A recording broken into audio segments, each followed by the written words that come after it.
তিনবারের প্রধানমন্ত্রী বেগম খালেদা জিয়ার শৈশব কৈশোর শিক্ষা জীবন কেটেছে দিনাজপুরে। প্রথম সন্তান তারেক রহমানের জন্মও সেখানে। শৈশব থেকে খালেদা জিয়া মেধাবী এবং নিরঅহংকার স্মৃতিচারণে, এমনটি জানিয়েছেন স্বজন ও প্রতিবেশীরা। ইস্কান্দর মজুমদার ও তৈয়বা মজুমদারের ঘরে ১৯৪৫ সালে জন্ম নেন খালেদা খানম পুতুল। বাবার গ্রামের বাড়ি ফেনীতে হলেও শৈশব কৈশোর কাটে দিনাজপুরে। মিশন স্কুলে হাতে খড়ির পরে পড়াশোনা করেন সরকারি বালিকা বিদ্যালয়ে। স্বজনেরা জানান, সাংস্কৃতিক কর্মকাণ্ডেও যুক্ত ছিলেন তিনি। দিনাজপুর সেন্ট জোসেফ স্কুলে লেখাপড়া করেছেন, তারপর দিনাজপুর গার্লস স্কুলে, এবং সে খুবই চঞ্চল প্রকৃতি ছিলেন এবং মেধাবী ছাত্রী ছিলেন। এবং তার প্রথম থেকেই মানুষের প্রতি তার স্নেহ ভালোবাসা ছিল। মাঝে মাঝে তিনি প্রোগ্রাম করতেন, যে তিনি ভালো নাচতেন।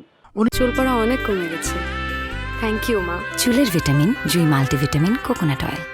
১৯৬০ সালে সেনাবাহিনীর ক্যাপ্টেন জিয়াউর রহমানের সঙ্গে বিয়ে হয় খালেদা খানমের।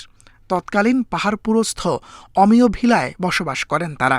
১৯৬৫ সালে দিনাজপুরে নানাবাড়িতে জন্ম হয় এই দম্পতির প্রথম সন্তান তারেক রহমানের। দিনাজপুরের গর্বিত কন্যা। যে কোনোভাবেই হোক, আমি খুব কিশোর অবস্থা থেকেই আমি পরিবারের সাথে জড়িত, খুব নিবিড়ভাবে জড়িত। পরিবারের প্রতিফলন তাদের সন্তানদের উপরে পড়ে, এবং আমি সামাজিক এবং রাজনৈতিক দিক থেকে যেটুকু বলবো, যে এটা একটা ঐতিহ্যবাহী পরিবার। স্বজনেরা জানান, সরকার প্রধানের মতো গুরুত্বপূর্ণ দায়িত্ব হাতে নেওয়ার পরও খালেদা জিয়ার মধ্যে কোনো অহংকার দেখা যায়নি। মিশেছেন আত্মীয় ও পরিচিত জনদের সঙ্গে, পাশে দাঁড়িয়েছেন দেশ ও মানুষের প্রয়োজনে।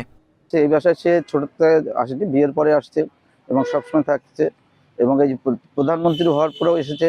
তার বাবা ইস্কান্দার মজুমদার সাহেব মারা যাওয়ার পরে এসেছিলেন, তখন তিনি ছিলেন বিরোধী। জিয়া রহমান মারা যাওয়ার পরে বিরোধী দলের নেত্রী হিসেবে প্রথম পদার্পণ করছেন। তার ছেলে তারেক রহমান সহ এসেছিলেন এখানে। রাজনৈতিক জীবনের সব আলোচনার বাইরেও ব্যক্তি খালেদা জিয়াকে মনে রাখবে দেশের মানুষ, বললেন স্বজনেরা। Independent news.